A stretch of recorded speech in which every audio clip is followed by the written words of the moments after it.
view of the neighborhood through the window. As for me, being the youngest sibling, I, of course, got the smallest and shittiest room on the top floor, right under the attic. I didn't mind, though. I was just glad that I'd no longer have to listen to my brother snoring every night. I went to bed on my first night there, feeling hopeful for the next day. We had about a week until we would have to start going to the new school our parents enrolled us in, and I was thinking of ways to make the best of it. For once, I wanted to go to sleep early, so I'd have more energy to do things the next day. But sleep didn't come easy to me that night.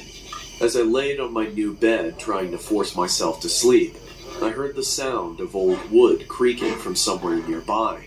I'm a light sleeper, so I just laid there with my eyes wide open, waiting for it to go away. At first, I thought it was just the house settling itself, or just the old wood creaking under the weight of its own age. But the more I listened, the more I was able to pinpoint where the sound was coming from. It seemed to be concentrated above me, in the ceiling.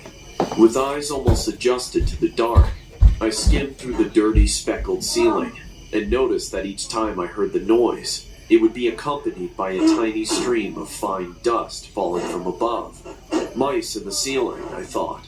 Or maybe raccoons. I always wanted to see one up close. I put exploring the attic on my to-do list for the next day. When the next morning came, I ate breakfast with my parents before they went to work. Once they were gone, Adam and Eric called me over to the backyard for a round of tag before I could finish my meal. I scarfed down the eggs and bacon and took a couple of bites in the toast before leaving the rest of it on the plate to go play with my brothers. Our game of tag went about as well as you'd expect from an 8-year-old going up against kids who were 2 and 4 years older than him. I got tagged almost immediately and spent the next hour desperately trying to catch up to my older brothers in our enormous backyard.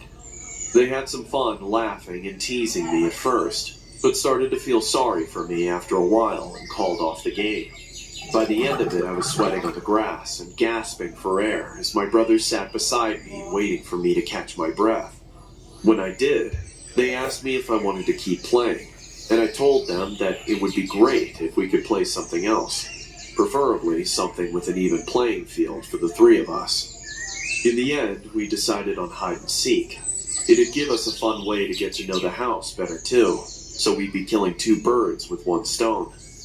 Adam volunteered to be the seeker, since his height would help him look around more easily, and Eric and I should have an easier time hiding because of our smaller size. Adam turned around and loudly counted from 1 to 100, while Eric and I scrambled into the house to find a hiding spot. We both dashed past the dining room in a hurry, but as I did, I noticed something odd. My plate at the dining table laid empty, even though I distinctly remember leaving a bit of toast on it before joining my brothers outside. I didn't think much of it though. I was in the middle of a game after all, and after my humiliating defeat in tag, I was determined to win and hide and seek. I ran around the top floor trying to find a good place to hide. All the while, the voice of Adam counted from outside.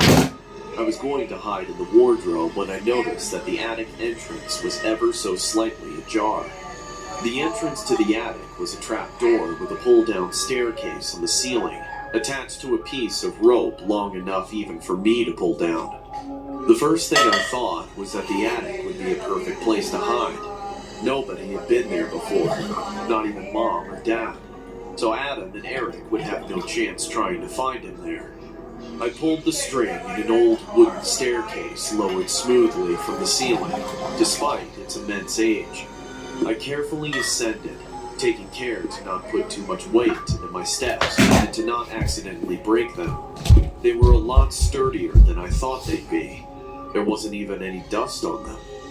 I poked my head into the attic to see if there were any good hiding spots. I wasn't expecting to see what I did. Strewn all around the floor were empty bags of junk food and wrappers. There was also a trail of dark brown crumbs from toasted bread that led deep into the shadows of the attic. I could even hear the sound of the toast crunching as something or someone was eating it in the attic. I thought that it was probably just the raccoon I'd heard the night before, and followed the trail of toasted breadcrumbs with my eyes, and waited for them to adjust to the darkness. I felt my blood freeze in fear when they adjusted to the darkness enough to let me see the thing that had been hiding in the attic. Instead of a raccoon, I saw a person.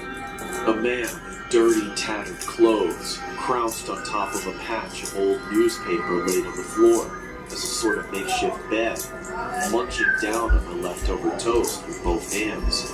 I let out an audible gasp in surprise before I could stop myself. The moment I did, the man's head spun in my direction, and I was able to see his face for the first time. He had a filthy, ragged beard covered in crumbs and lice, and his gaunt frame spoke of years of malnutrition. But worst of all were his eyes. Black, bloodshot eyes staring straight at me, with a desperate hunger I can't even begin to describe. I knew at that moment that I didn't look like a person to him, just an easy meal that'll fill him far better than the leftovers he's been living on. Drool overflowed his ravenous jaws, and he lunged at me with arms outstretched to catch me.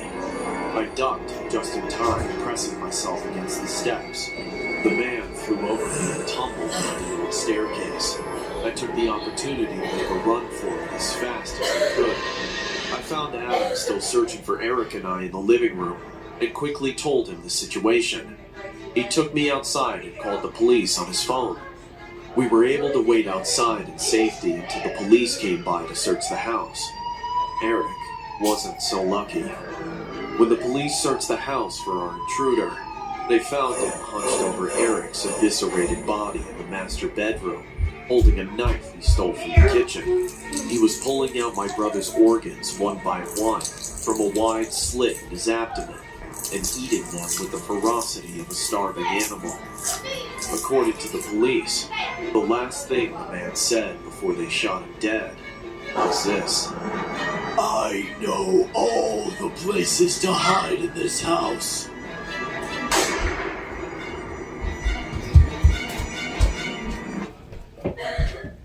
My father suddenly passed away shortly